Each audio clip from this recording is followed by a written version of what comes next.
have a look at Halls Creek? Halls Creek very, very quickly. We're just showing us how this works on a larger scale, and this is a fairly simple project, but again, just looking at the large southeast part of southeast Queensland, with the ability to layer up various bits of information. This particular site's up near Caloundra there, and this was, amongst other things, taking some technical material and just communicating it easily. So this was all around water flows and transport and a few other things. We'll just quickly show the water flow. So in this particular case here, we've got Palmerstone Passage.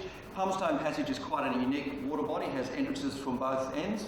And what people that generally don't understand is that in the middle of this thing, it has this area called the skids and the narrows, where all this stuff comes together.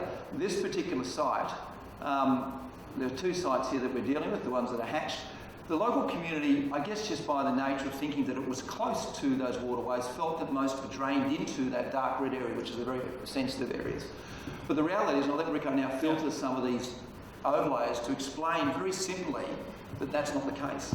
So we've got these two developments, the one up the top here and the one lower down. Now the proximity to these narrows or the skids with the deteriorated water quality led to many people believing that development here would obviously be really bad for the ecology. Now what we can do is we simply turn on the catchment boundaries, and then if we look at the current water flows from this lower development here, yes, there's some draining into this area, which then drains into Coochin Creek in this case and goes straight into the Badlands here. But after some earthworks, all of this will actually go into a little creek called Halls Creek that drains into the well-flushed area.